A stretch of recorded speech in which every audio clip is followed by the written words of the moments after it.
Sot nafta ka arritur në rreth 1.95 euro për litër. Rritja e çmimit të karburantit godet drejt për drejt ekonominë e familjeve shqiptare.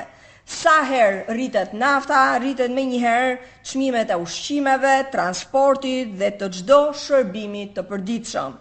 Buka, qumshi, vaj, mielli e tjerë dhe produktet më bazike bëhen çdo ditë e më të shtrenjta, ndërsa bara mbi qytetarët dhe bizneset rëndohet gjithnjë e më shumë.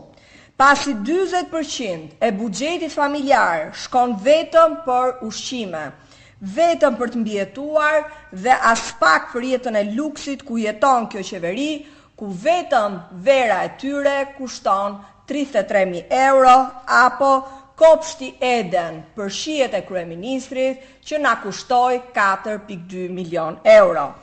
Në të njëjtën kohë, Shqipëria vazhdon të paguajë naftën më të shtrenjtë në rajon.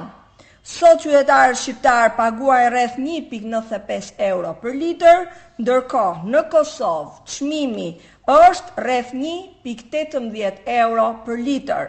Në Maqedoninë e Veriut dhe në Malin e Zi është rreth 1.27 euro për litër. Kjo diferencë e madhe nuk është rastësi. Ajo lidhet drejt për drejt me nivelin e taksave dhe aksizave, të cilat përbëjnë rreth 60% dhe përsëris 60% të çmimit të naftës në vend. Partia e Lirisë ka propozuar një masë konkrete dhe të realizueshme, pezullimin deri në fund të 2028-s të taksës së qarkullimit dhe taksës së karbonit.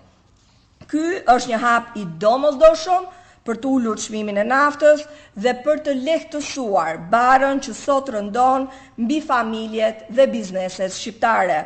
Kjo mal do ndikonte drejt për drejt në frenimin e rritjes së kostos së jetesës, në stabilizimin e çmimeve dhe në mbështetjen e ekonomisë familjare në një moment të vështirë ekonomik.